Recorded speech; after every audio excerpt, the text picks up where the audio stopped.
Get your dirty hands off my table, Alexander Beaumont snarled as Maya Thompson reached to refill his water glass at Manhattan's most exclusive restaurant. The tech billionaire shoved her hand away roughly, causing water to splash across his mathematical equations scribbled on expensive napkins. "Look what you've done!" He stood up, towering over her. This proof stumped MIT's finest for months. Beaumont held up the wet napkin, speaking loudly so other diners could hear. "Solve this. I'll give you everything I own." He laughed mockingly at his own words. Then he deliberately swept his arm across the table. Salt, pepper, and crystal glasses crashed to the marble floor in an explosive mess. "Now clean it up. That's what your people are good for." As Maya knelt among the shattered glass, her brilliant mind absorbed every number from his soggy napkins. While he humiliated her publicly, she was quietly solving what he believed impossible. 3 blocks away from Le Bernardin, Lincoln Center's Avery Fisher Hall buzzed with anticipation. Tonight marked the 15th annual $1 Million Math Challenge, where America's wealthiest minds gathered to pose unsolvable problems to the world's brightest mathematicians. The rules were deceptively simple. Billionaire sponsors presented mathematical challenges that had stumped their research teams for months or years. Any contestant who solved a problem won the corresponding prize money. The twist: these weren't ordinary math problems. They were cutting-edge research questions worth millions in patents and breakthroughs. Alexander Beaumont had never lost. In 15 years as head judge, his challenges remained undefeated. His reputation wasn't built on luck. The man had legitimately solved variations of Fermat's last theorem and built a tech empire on mathematical algorithms that revolutionized artificial intelligence. But tonight felt different. The stakes were higher than ever before. "Ladies and gentlemen," Dr. Emily Dawson announced from the podium, her voice carrying across the packed auditorium. "This year's total prize pool exceeds $50 million. The audience erupted in applause. Our contestants include PhD mathematicians from Harvard, MIT, Cambridge, and Oxford. Cameras rolled as CNN prepared for their live global broadcast. Social media buzzed with hashtags. Mathematical genius was about to become prime-time entertainment for 300 million viewers worldwide. Back at Le Bernardin, Maya Thompson finished mopping up the mess Beaumont had created. Her manager, Marco, grabbed her arm as she headed to the kitchen. "You stay invisible tonight," he hissed in her ear. "Those VIP guests decide whether this restaurant keeps its reputation. One wrong move and you're gone." Maya nodded silently. She needed this job. Her grandmother's medical bills weren't paying themselves, and her student loans from MIT still haunted her credit score. 3 years ago, she'd been 1 semester away from her mathematics doctorate when financial reality crashed down. Her father's construction accident, her mother's diabetes medication, her younger brother's autism therapy costs, numbers that added up to an impossible choice: MIT or family. She'd chosen family. Now she cleaned up after people who would never know she'd once published original research in topology theory. Her professors had called her work revolutionary. Her thesis advisor had predicted a Nobel Prize someday. None of that mattered when you couldn't afford tuition. Marco disappeared back into the kitchen, leaving Maya alone with the VIP section's dirty dishes and shattered dreams. But as she cleared tables, fragments of conversations drifted over from nearby diners. "Beaumont's challenge this year is supposed to be impossible," whispered a woman in diamonds. "Something about infinite sequences and convergence theory." "My husband's research team spent 2 years on it," replied her companion. "They're calling it the convergence paradox. No solution exists." Maya's hand stilled on the wine glasses she was collecting. Convergence theory. She'd written her undergraduate thesis on convergence patterns in infinite series. Her mind automatically began working through potential approaches, muscle memory from years of mathematical training kicking in. Despite her current circumstances, more fragments reached her ears as she moved between tables. The preliminary problems are just warm-ups, a man was explaining to his date. Real challenge comes at the end. Beaumont always saves his impossible proof for last. What makes him so confident nobody can solve it? Because he's Alexander Beaumont. The man's never been wrong about mathematics, ever. Maya felt something stir in her chest. Not anger exactly, more like recognition. She knew that feeling of absolute mathematical certainty, that moment when patterns clicked into place with undeniable clarity. She'd experienced it herself during late nights in MIT's library, solving problems that had stumped her professors. But she also knew something Beaumont apparently didn't. Mathematical brilliance didn't announce itself with degrees or bank accounts. It whispered in the minds of people others overlooked. And sometimes, just sometimes, those whispers contained truths that the loudest voices missed. Her phone buzzed with a news alert. The $1 Million Math Challenge was starting in 1 hour. Lincoln Center's doors were opening to the public for viewing parties in the lobby, where giant screens would broadcast the competition live. Marco emerged from the kitchen, scanning the dining room. "Thompson, table 12 needs their check. Move." As Maya hurried to comply, her mathematical mind was already 3 steps ahead. She had exactly 43 minutes left on her shift.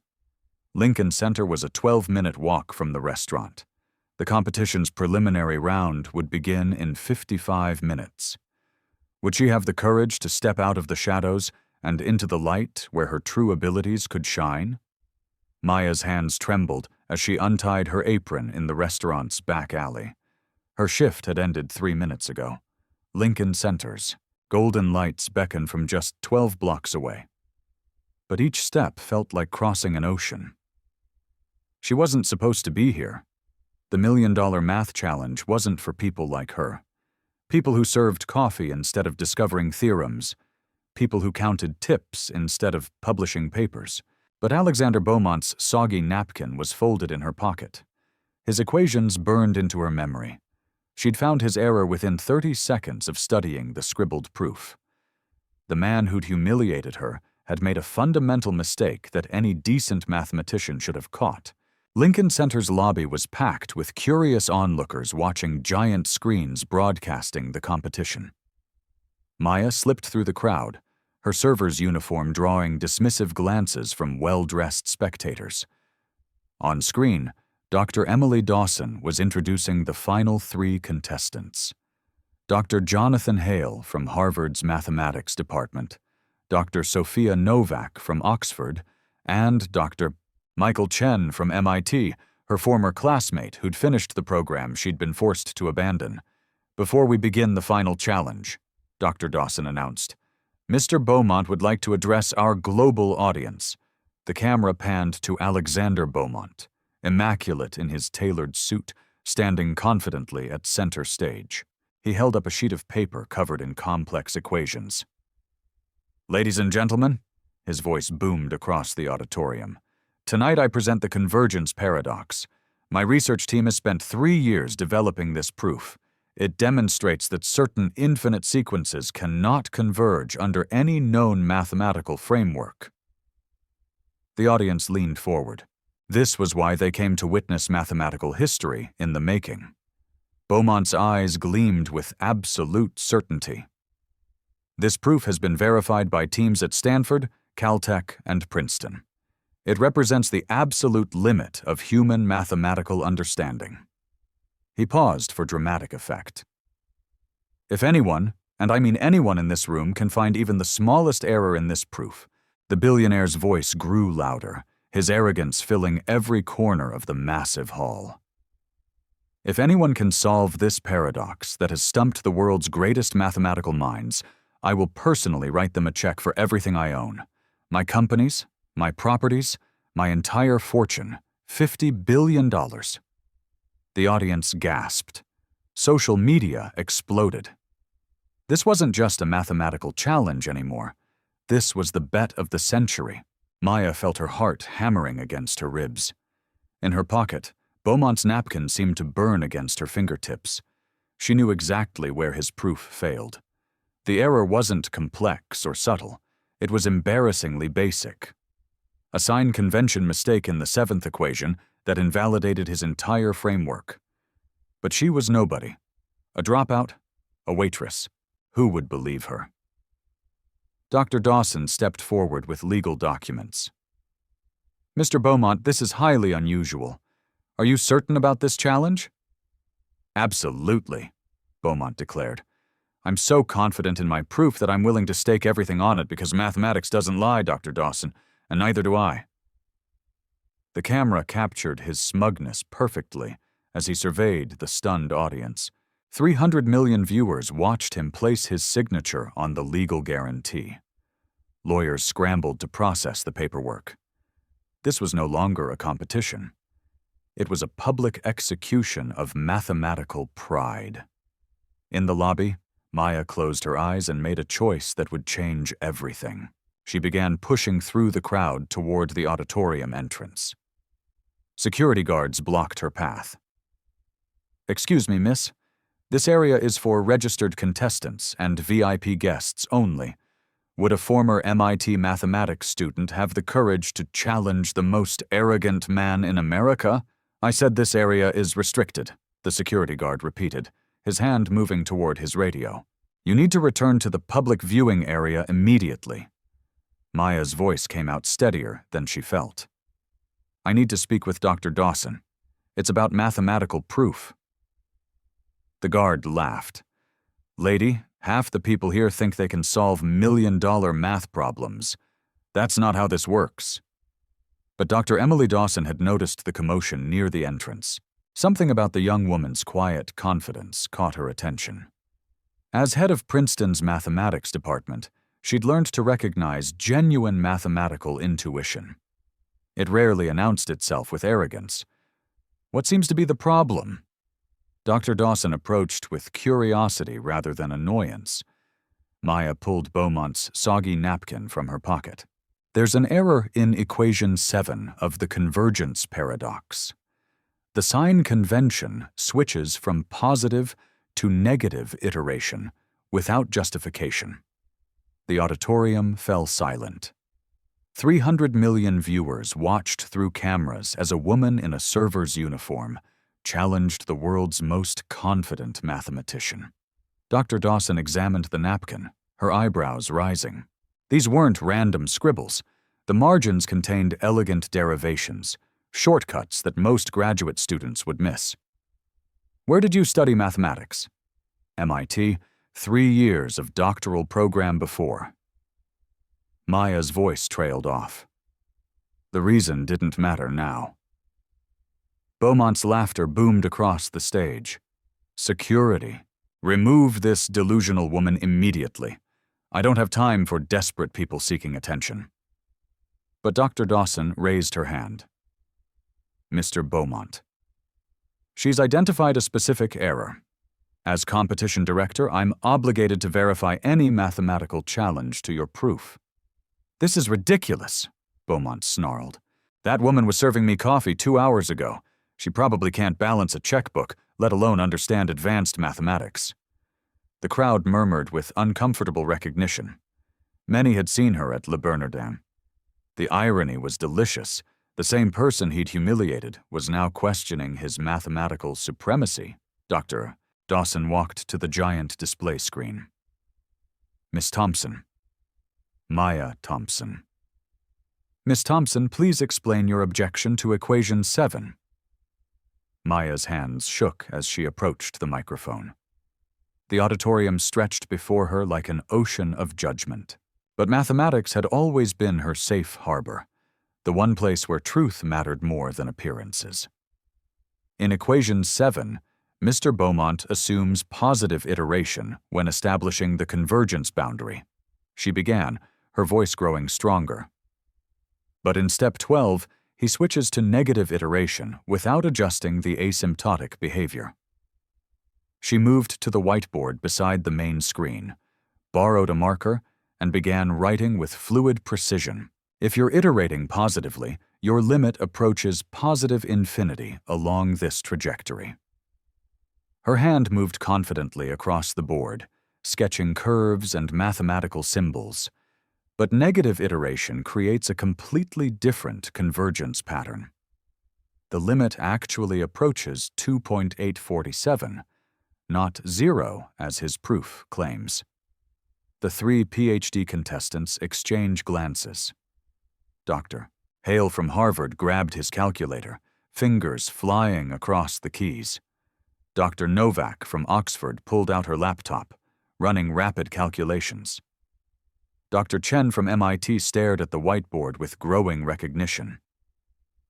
"She's right," Dr. Chen whispered loud enough for his microphone to catch.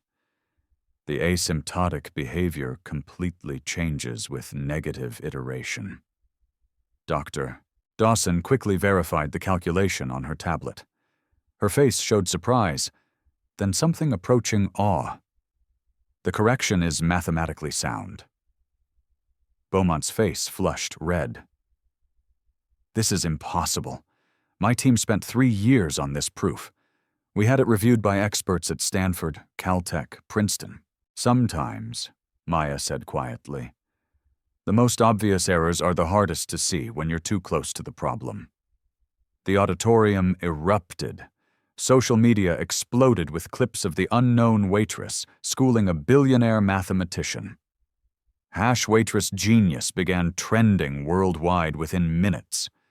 But Beaumont wasn't finished. "Anyone can point out arithmetic errors," he snapped. "That doesn't make her a mathematician. This was lucky at best." Dr.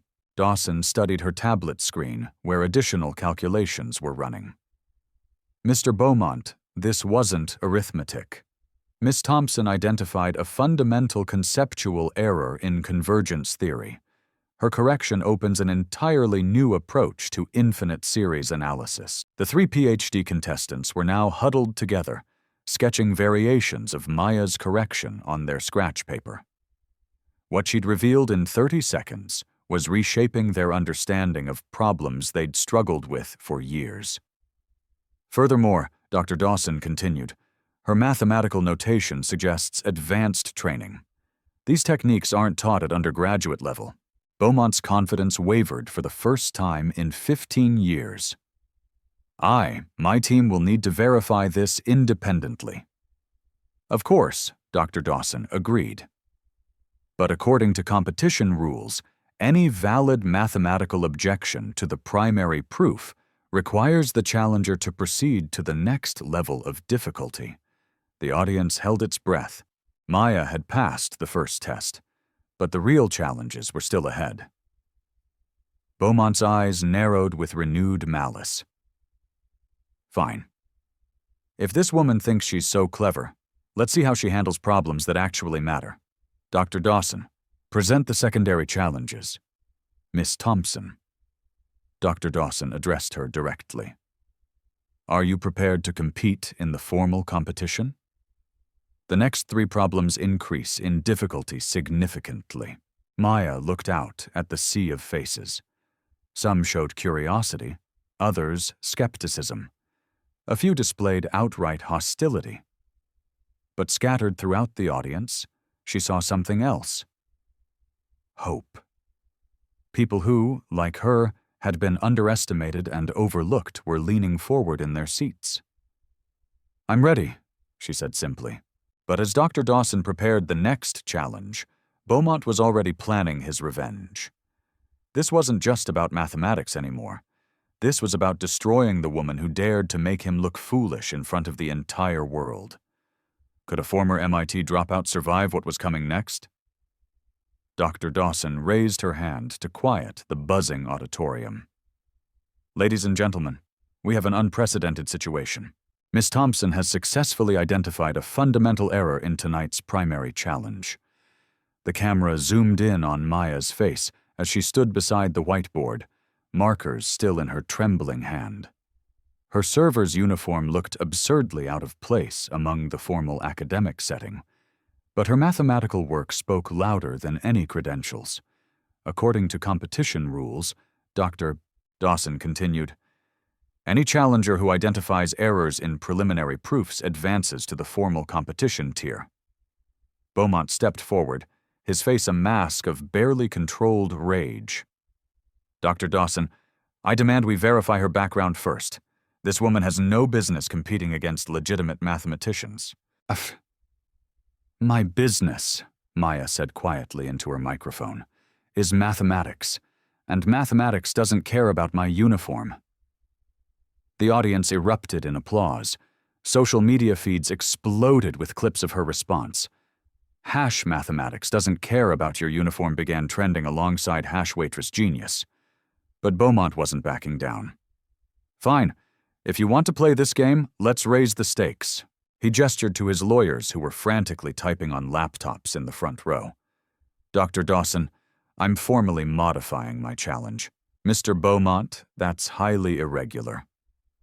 "I'm doubling my wager," Beaumont declared, his voice carrying across the silent hall. $100 billion. Everything I own, plus my company's combined assets." He pointed directly at Maya. "But now she has to solve 3 problems, not 1, and she gets only 60 minutes total." The auditorium gasped. The 3 PhD contestants looked stunned. This wasn't just mathematical competition anymore. This was financial warfare. Dr. Dawson checked her tablet, scrolling through competition regulations. "The rules do allow for modified challenges if all parties consent." "I accept," Maya said before Dr. Dawson could finish. "You don't understand what you're agreeing to," Dr. Hale from Harvard warned her. "These aren't textbook problems. They're cutting-edge research questions that teams of mathematicians work on for years." But Maya's eyes were fixed on Beaumont. She'd seen that look before. The absolute certainty that he was about to crush someone he considered beneath him. The same look he'd worn while grinding his shoe into her foot and calling her people contaminated. "Furthermore," Beaumont continued, "sensing victory. The competition will now be broadcast live to global news networks. CNN, BBC, Al Jazeera. Everyone will watch this woman fail spectacularly." Dr. Dawson looked concerned. "Miss Thompson, you're not obligated to accept these modifications. The original challenge stands, if you prefer." "No," Maya said firmly. "I accept his terms, all of them." The viewing audience had grown from 300 million to over 500 million as news of the unprecedented challenge spread worldwide. In Le Bernardin, Marco and the kitchen staff were crowded around a tablet watching their former waitress face down America's most arrogant billionaire. "Is she insane?" Marco muttered. "That man will destroy her." But in nursing homes and community colleges, in night shift break rooms and single-parent apartments, people who'd been overlooked and underestimated were gathering around screens with growing hope. Dr. Dawson announced the new rules. 3 problems, 60 minutes total. Miss Thompson will work at the main board. The existing contestants will compete simultaneously for comparison purposes. And when she fails, Beaumont added with a cruel smile, "I want her to admit publicly that she's nothing but a fraud seeking attention. I want her to apologize to every viewer for wasting their time." The cruelty of the demand hit the audience like a slap. Even his supporters seemed uncomfortable with the unnecessary humiliation clause. "And when will I succeed?" Maya asked. Beaumont laughed. "You won't." "But if I do?" His lawyers were frantically trying to signal him to stop. But his arrogance had taken complete control. "If you somehow solve all 3 problems, which is mathematically impossible, then yes, you get everything.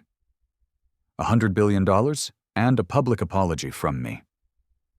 The contracts were hastily rewritten and signed. Cameras positioned for optimal angles. Social media platforms crashed under the viewing load as word spread globally. Dr. Dawson approached Maya privately during the setup. "Are you certain about this? There's no shame in competing under the original terms." "There's shame in staying silent when someone thinks they can humiliate you without consequences," Maya replied. "I've been quiet too long." As technicians finished positioning cameras and microphones, Beaumont made one final announcement. "Ladies and gentlemen, you're about to witness the difference between real mathematical genius and desperate delusion. Watch carefully as this woman embarrasses herself in front of the entire world. But something had changed in Maya's posture. The trembling hands were steady now. The uncertain voice had grown strong. She approached the massive whiteboard like a concert pianist approaching her instrument. The timer was set. The problems were sealed. 500 million people held their breath. Would the woman who cleaned up Beaumont's messes be able to clean up his mathematics as well? The 60-minute countdown began with a thunderous beep that echoed across Lincoln Center. Dr. Dawson broke the seal on the first envelope, revealing Problem 1, Advanced Probability Theory with Quantum Applications. Maya read the problem once, twice, then smiled slightly. The PhD contestants were already frantically scribbling equations, but she stood motionless for 30 seconds, absorbing the mathematical landscape in her mind. While Dr. Hale from Harvard struggled with the opening setup, Maya identified an elegant shortcut. Instead of brute forcing through 17 variables, she recognized the problem as a disguised Markov chain. Her marker moved across the board with fluid precision, cutting through complexity like a knife through silk. The audience leaned forward. Even Beaumont looked surprised at her speed, but social media was brutal. Anonymous accounts flooded Twitter with attacks. Fake Waitress getting lucky. This is staged for views. She's probably getting answers through an earpiece. The hate was immediate and vicious. Meanwhile, Marco from Le Bernardin was fielding phone calls from news outlets. She was always strange, he told reporters, muttering numbers to herself, scribbling on napkins during breaks. We thought she might be mentally unstable. Dr. Dawson opened the second envelope. Problem 2. Topological manifolds and differential geometry. This was Maya's specialty from MIT. She'd published undergraduate research on manifold theory that her professors had called revolutionary. Her approach was so unconventional that Dr. Novak from Oxford stopped her own work to watch. She's using Riemann mapping in reverse, Dr. Chen whispered to his microphone. That's actually brilliant. The cameras caught the amazement on the PhD contestants' faces. Here was someone thinking beyond their textbook approaches, finding pathways through mathematical landscapes they'd never considered. But Beaumont seized the moment for psychological warfare. Ladies and gentlemen, let me share what I discovered about our challenger during the break. His voice dripped with manufactured concern. Miss Thompson was expelled from MIT for academic misconduct. The lie hit Maya like a physical blow. She stumbled, nearly dropping her marker. The audience murmured with uncertainty. Her mathematical momentum shattered. That's not true, she said quietly, but her microphone barely picked it up. My sources at MIT confirm it. Beaumont continued smoothly. Plagiarism accusations. That's why she never finished her doctorate. In living rooms across America, viewers were switching between believing and doubting. The story felt too perfect, too much like a fairy tale. Surely waitresses couldn't solve problems that stumped PhD holders. Dr. Dawson intervened with quiet authority. Mr. Beaumont, unless you have documentation, such accusations are inappropriate. She approached Maya's board, studying the work. Miss Thompson, your topological approach here is genuinely original. I've never seen this particular mapping technique. The validation steadied Maya's nerves. Mathematics didn't lie even when people did, but the damage was spreading faster than her solutions. News outlets began running exclusive mystery mathematicians troubled past headlines. Cable news shows hosted experts who questioned whether the entire event was staged for ratings. Nobody jumps from serving coffee to solving research-level mathematics, declared a Yale professor on CNN. The human brain doesn't work that way. 27 minutes remaining. The third problem was still sealed. 2 problems solved, but barely. Maya finished problem 2 with a flourish. Her solution so elegant that the 3 PhD contestants applauded spontaneously. Even they recognized mathematical beauty when they saw it. Her work showed insights that graduate programs typically took years to develop. But Beaumont's legal team was working phones frantically. We're getting reports that her solutions might be pre-programmed. One lawyer announced loudly enough for cameras to catch. This level of speed suggests technological assistance or prior knowledge. Security guards began inspecting the stage area, checking for hidden devices. The implication was clear. No legitimate contestant could perform at this level without cheating. The pressure cooker was intensifying. Camera angles multiplied. The global audience had grown to 700 million people. Social media platforms were buckling under the traffic load. Hashmath genius and Waitress fraud was trending simultaneously. Dr. Dawson opened the final envelope with ceremony. Problem 3. The Infinite Bridge Paradox, Beaumont's personal masterpiece that had stumped research teams for years. Maya read it once and felt something click into place in her mind. This wasn't just mathematics. This was 3 separate mathematical disciplines disguised as a single problem. Number theory, topology, and convergence analysis, all woven together in a tapestry that looked impossible until you found the right perspective. But then disaster struck. Her calculator malfunctioned. The screen flickered and died, leaving her without computational support for the most complex calculations of her life. Technical difficulties happen. Beaumont shrugged with false sympathy. Perhaps we should postpone while we find her a working calculator. The audience was fracturing into camps.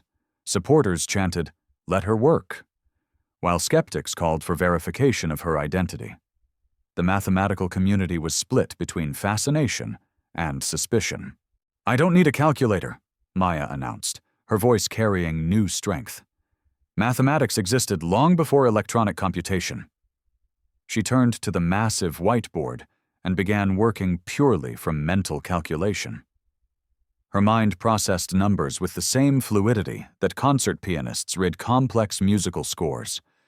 Viewers watched in amazement as she performed calculations that most people needed computers to verify. With 8 minutes remaining, Maya's exhaustion was showing. The mental strain of solving research-level mathematics while enduring public character assassination had pushed her to her limits. Her handwriting grew shakier, her explanations less fluid. Beaumont sensed weakness. "This is what happens when desperation meets reality," he announced to the cameras. "Watch her collapse under pressure she was never qualified to handle." 7 minutes left. No calculator. Global skepticism. Character assassination. Physical exhaustion. The weight of 700 million people's expectations pressing down on her shoulders. But as Maya stared at the infinite bridge paradox, something remarkable happened. All the noise faded away. The jeers, the cameras, the pressure. None of it mattered anymore. There was only mathematics. Pure, beautiful, undeniable mathematics. She saw the bridge that connected all 3 problems. She understood why Beaumont's teams had failed for years. They'd been trying to solve one impossible problem when they should have been solving 3 elegant ones. The solution required thinking beyond traditional frameworks. She needed to approach the problem not as a mathematician, but as an artist, seeing patterns where others saw chaos. Her marker began moving across the board with renewed energy. Not the frantic scribbling of someone under pressure, but the confident strokes of someone who had found her way home. 6 minutes remaining.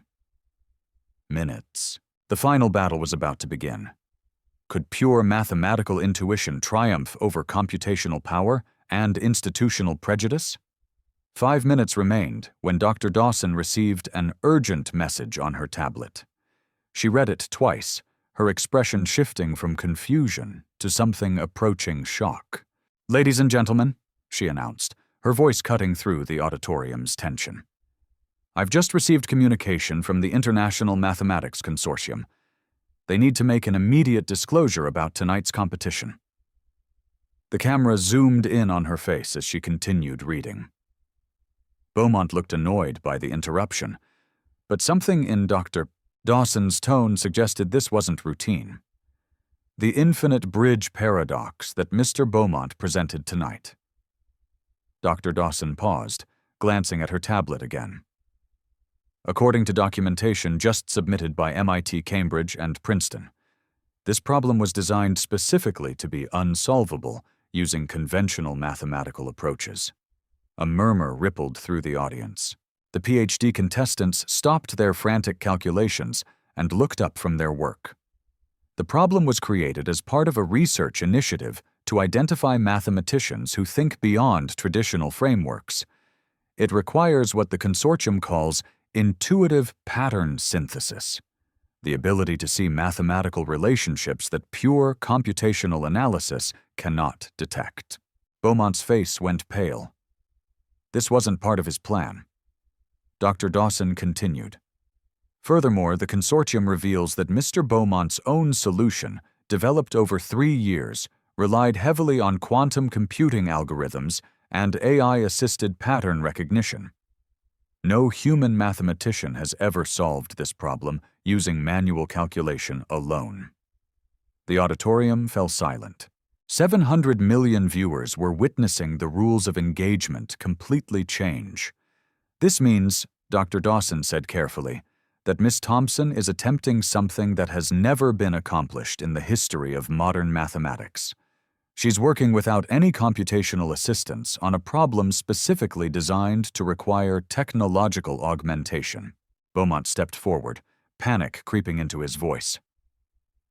Dr. Dawson, this disclosure is highly inappropriate. The competition parameters were clearly established.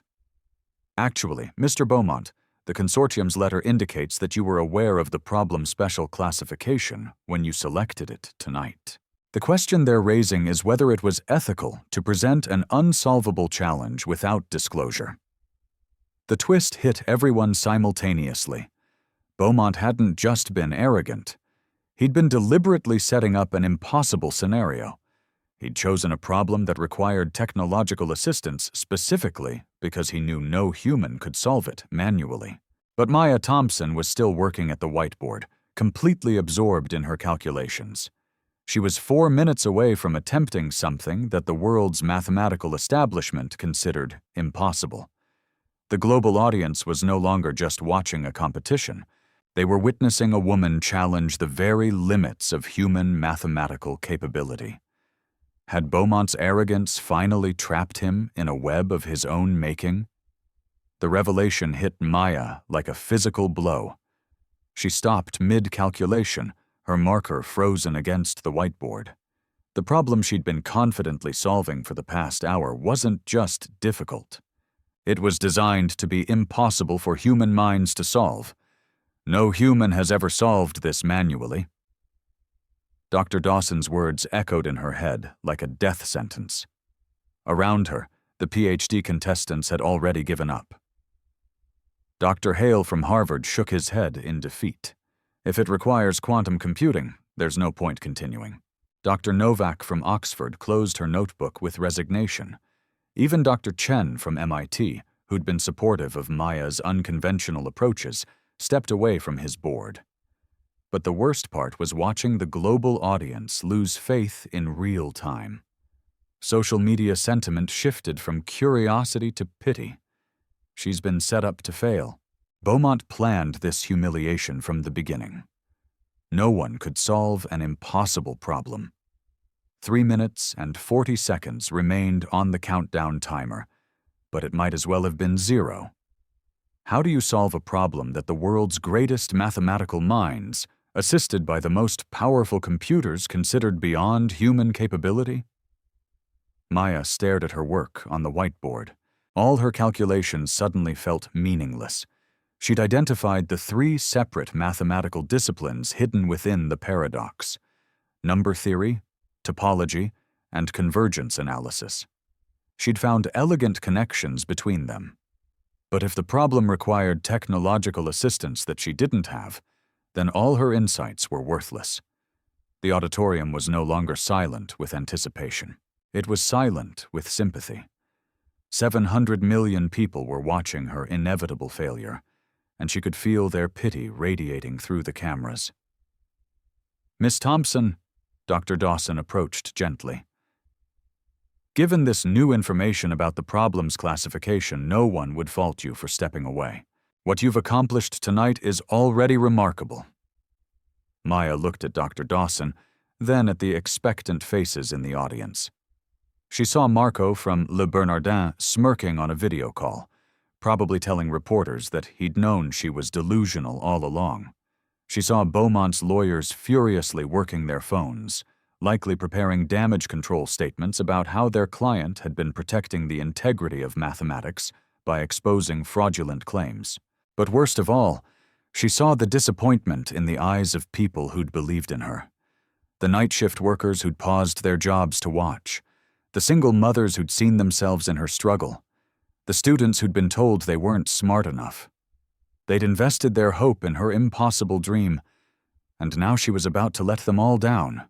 "I can't do it," she whispered, her voice barely audible through the microphone.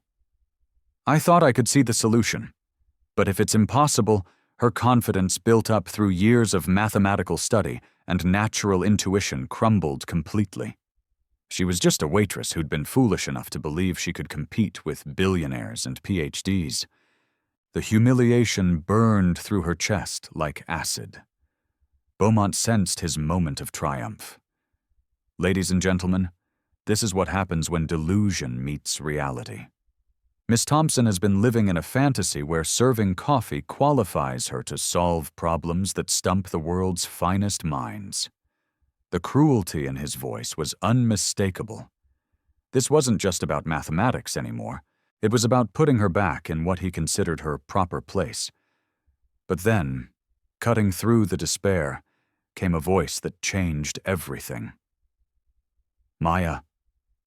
Dr. Dawson's voice was quiet but firm. She moved closer, speaking directly to her rather than the cameras.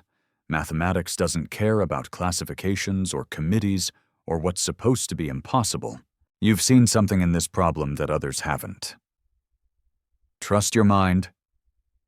Dr. Dawson gestured toward the whiteboard. Look at your work. Really look at it. You haven't been solving 3 separate problems. You've been building something entirely new. Maya turned back to her equations. Through her tears of frustration, she began to see what Dr. Dawson meant.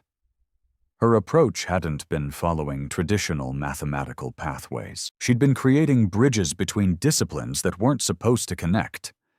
Maybe the problem wasn't that she lacked the right technology. Maybe the problem was that everyone else had been thinking about it wrong. 2 minutes and 15 seconds remained. Could she find the courage to attempt the impossible one more time? 2 minutes and 15 seconds. Maya wiped her eyes and turned back to the whiteboard with renewed purpose. Dr. Dawson was right. She hadn't been solving 3 separate problems. She'd been building something that had never existed before. The infinite bridge paradox wasn't about finding a single solution. It was about creating a mathematical language that could describe infinity itself. I see it now, she whispered, her voice growing stronger. The marker moved across the board with fluid confidence as her mathematical intuition took complete control. While Beaumont and his team had spent 3 years using quantum computers to brute force their way through calculations, Maya had been unconsciously developing something far more elegant. She wasn't computing the solution, she was discovering it. The first bridge connected number theory to topology. Where traditional mathematics saw infinite sequences as separate entities, Maya recognized them as points on a continuous surface. Her hand moved rapidly, sketching mathematical curves that demonstrated how infinite series could be mapped onto geometric shapes. She's treating infinity like a landscape, Dr. Chen from MIT whispered in amazement. Not a mathematical concept, but a physical space you can navigate. The second bridge linked topology to convergence analysis. Here, Maya's approach became truly revolutionary. Instead of trying to prove convergence through limit calculations, She showed how mathematical functions could flow like rivers across the topological surface she'd created. The audience was mesmerized. Even people without mathematical training could see the beauty in her visual approach. She was making the abstract concrete, the impossible tangible. But Beaumont wasn't finished. "This is mathematical poetry, not rigorous proof," he announced desperately. "She's drawing pretty pictures instead of providing numerical solutions." Maya paused in her work and faced him directly. The moment had arrived for the first of the 3 golden beats. "Your elegant solution has one small problem, Mr. Beaumont," she said calmly, her voice carrying across the silent auditorium. "You assumed that infinity is always infinite." The statement hung in the air like a challenge. Beaumont's face showed confusion, then alarm, as he began to understand what she meant. "In your quantum-assisted proof, you treated all infinities as equivalent, but there are different kinds of infinity. Some are countable, others uncountable. Some converge, others diverge. The bridge you missed is that they're all connected. 90 seconds remaining." Maya turned to complete the third and most crucial bridge, the synthesis that unified all 3 mathematical disciplines into a single elegant framework. Her marker flew across the board, connecting equations with geometric shapes, linking abstract concepts with visual representations. She was operating on pure mathematical instinct. Now her mind processing relationships that had never been formally described. The solution wasn't emerging from calculation. It was being born from intuition. "Incredible," Dr. Dawson breathed. "She's created a unified field theory for infinite sequences." The 3 PhD contestants had stopped pretending to work and were simply watching in awe. Dr. Hale from Harvard was taking photographs of her work with his phone. Dr. Novak from Oxford was frantically scribbling notes, trying to follow her logic. 30 seconds. Maya stepped back and surveyed her work. The entire massive whiteboard was covered with equations, diagrams, and connections that formed a coherent mathematical argument. But more than that, it was beautiful. The kind of mathematical beauty that reminded people why they'd fallen in love with numbers in the first place. "There," she said simply, "the infinite bridge paradox isn't a paradox at all. It's a map showing how different types of infinity connect to each other." The countdown timer reached 0. Silence filled Lincoln Center. "Doctor," Dawson approached the board with her tablet, running verification algorithms against Maya's work. The 3 PhD contestants crowded around, checking her logic step by step. The cameras captured every equation, every connection, every elegant leap of mathematical reasoning. After what felt like an eternity, Dr. Dawson spoke. "The mathematical reasoning is sound. Not only sound, but revolutionary. Miss Thompson has created an entirely new approach to infinite series analysis." The auditorium erupted, but Beaumont wasn't ready to concede. "One professor's opinion doesn't constitute mathematical proof. I demand independent verification from multiple institutions." Dr. Dawson nodded. "Of course, I've already sent Miss Thompson work to MIT, Stanford, Princeton, Cambridge, and Oxford. Their response should arrive momentarily." The tension was unbearable. 700 million people around the world held their breath as the mathematical establishment prepared to render its verdict on work created by a former waitress in less than 60 minutes. Dr. Dawson's tablet chimed with incoming messages. She read the first one aloud. "MIT Mathematics Department's approach represents a paradigm shift in infinite series theory. We recommend immediate publication in the Journal of Mathematical Innovation." Another chime. "Stanford confirms the mathematical validity and notes applications to quantum field theory." Then Princeton, then Cambridge, then Oxford. Each message brought the same verdict. Maya Thompson had solved the impossible. The moment arrived for the second golden beat. Maya faced the cameras directly, her voice calm and powerful. The beautiful thing about mathematics is it doesn't care who you think deserves to be right. The auditorium fell completely silent. This wasn't just about solving a problem anymore. This was about truth confronting arrogance, merit defeating prejudice, brilliance refusing to be silenced by status. All eyes turned to Beaumont, the man who had built his reputation on mathematical supremacy, who had publicly wagered everything on his certainty, who had spent the evening humiliating the woman who had just proven him wrong. For 15 years, Alexander Beaumont had never been defeated. For 15 years, he had been the undisputed champion of mathematical competition. But 15 years of arrogance had just met 60 minutes of pure genius. The camera zoomed in on his face as he stared at the whiteboard, understanding finally dawning. Maya Thompson hadn't just solved his impossible problem. She had revolutionized the mathematical foundation on which his entire career was built. The third golden beat was coming. The moment when arrogance would be forced to acknowledge brilliance, when prejudice would bow to truth, when the impossible would become undeniable. Would the most arrogant man in America find the courage to admit he had been defeated by the woman he had tried to destroy? The moment stretched like eternity. Beaumont stood frozen, staring at mathematical work that had just destroyed 15 years of his supremacy. But before he could speak, Dr. Dawson's tablet chimed with an urgent message that would change everything once more.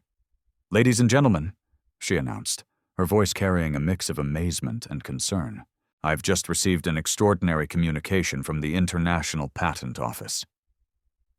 The cameras swiveled toward her as she continued reading. "Miss Thompson's solution methodology, it appears to have applications far beyond pure mathematics. Her unified approach to infinity analysis has immediate implications for quantum computing, artificial intelligence optimization, and cryptocurrency encryption protocols." A murmur rippled through the auditorium. This wasn't just academic mathematics anymore. The preliminary economic impact assessment suggests that companies implementing her mathematical framework could see efficiency improvements of 300 to 500% in computational processing. Beaumont's face went ashen. His entire tech empire was built on algorithms that Maya's breakthrough had just made obsolete. Furthermore, Dr. Dawson continued, "The Patent Office is requesting immediate documentation of Miss Thompson methodology to prevent unauthorized commercial exploitation. They're estimating the potential intellectual property value at..." She paused, double-checking the figure on her screen. $200 billion. The auditorium exploded into chaos. Reporters were shouting questions. Camera crews were pushing forward for better angles. The 3 PhD contestants were frantically photographing the whiteboard before anyone could erase it. But the most stunning revelation was yet to come. Dr. Dawson raised her hand in silence. "There's one more thing. The Mathematical Consortium has just informed me that tonight's competition was partially designed as a talent identification initiative. They've been searching for mathematicians capable of breakthrough thinking that transcends traditional computational approaches." She turned to face Maya directly. "Miss Thompson, they're formally inviting you to lead a new research institute dedicated to intuitive mathematics with full funding and academic support." The twist hit everyone simultaneously. This hadn't just been a competition. It had been a recruitment process, and the woman who'd been serving coffee 12 hours ago had just become the most sought-after mathematical mind in the world. But Beaumont still hadn't spoken. The man who'd wagered everything on his mathematical supremacy now faced a choice that would define the rest of his life.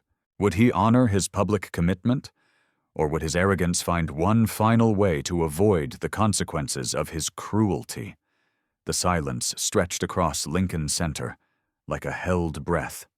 700 million people around the world waited for Alexander Beaumont to speak the words that would complete the most extraordinary reversal in mathematical history. His lawyers were frantically whispering in his ear, probably advising him to find legal loopholes or claim the competition had been compromised. His associates had already begun backing away from him, sensing the shift in power dynamics. But Beaumont was staring at the whiteboard where Maya Thompson had created something that transcended his understanding.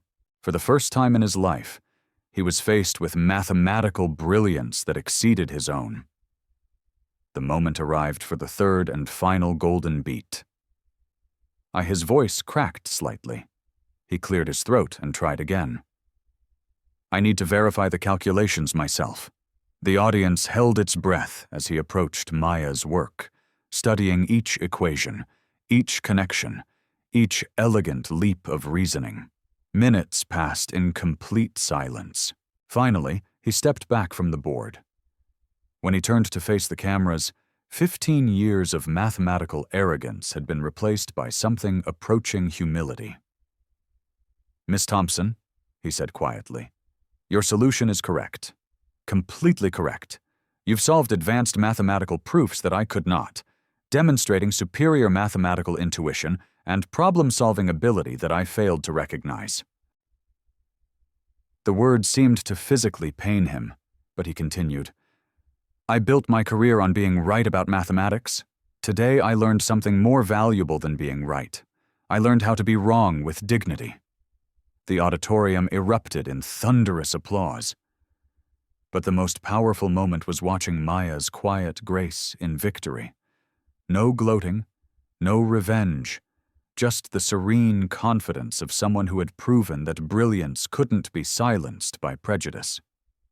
6 months later, Dr. Maya Thompson stood in her new office at the Institute for Intuitive Mathematics, writing equations that would reshape humanity's understanding of infinity. The walls were decorated not with awards or accolades, but with pictures of students from underfunded schools whose mathematical talents she was now helping to discover. She kept one memento from that night at Lincoln Center: Beaumont's soggy napkin framed on her desk, not as a trophy, but as a reminder that genius often whispers in places where others refused to listen. The final shot showed her teaching a classroom of diverse students, writing on a whiteboard with the same fluid confidence she'd shown that night.